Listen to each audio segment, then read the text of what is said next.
So if you pull up a map, or if you just got familiar with the area, 31st is your northern border, and you're right near the Illinois Institute of Technology, the Illinois School of Optometry.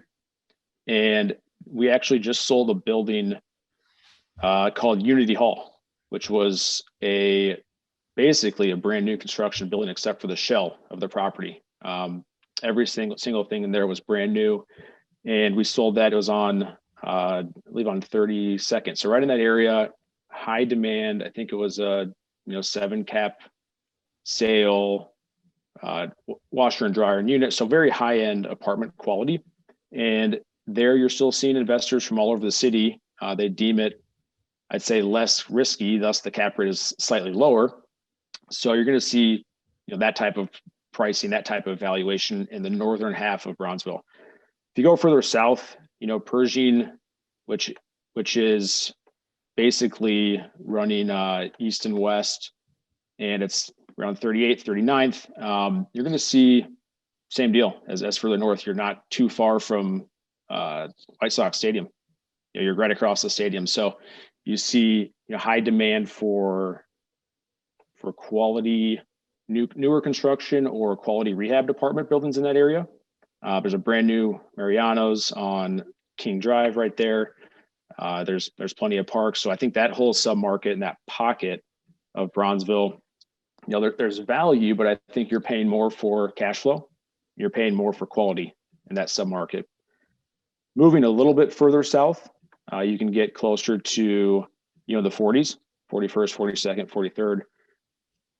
Those areas I do see value in. You're still seeing strong pricing. You're seeing people buying properties right now that, regardless of quality, they're still going through to do a full gut renovation for the buildings. They see that as a market that will continue to improve, even in the short term, but more importantly in the long term. So you have owners and investors, buying properties on Drexel Boulevard, 43rd, 44th, 45th, that their long-term play is a 7 to 10 to 12-year hold. And they see that as a continuing to appreciate submarket, which, we don't always talk about appreciation because who knows, what could happen, and it's not a guarantee, but that submarket, I think, is one of the areas that, investors are buying on appreciation. Did they ever, I know they had some plans a few years back around 43rd and the Green Line there to rebuild some of those buildings. Did that ever come? I haven't been over there in a while. Has that ever came to fruition? Well, on 43rd, there's a brand, I guess not brand new, but there's a newer major development, thousands of apartments. It was right near the Green Line, which runs to 43rd. So yeah, I think it was a $27 million newer development. A lot of it's mixed use.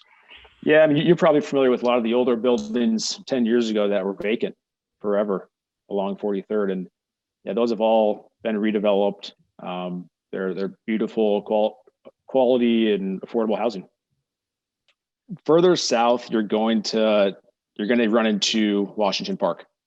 Washington Park runs along 51st there, and you kind of hit your end of Bronzeville and you lead into the neighborhood Washington Park, which is to the west of the park, and then Hyde Park, which is to the east of Washington Park.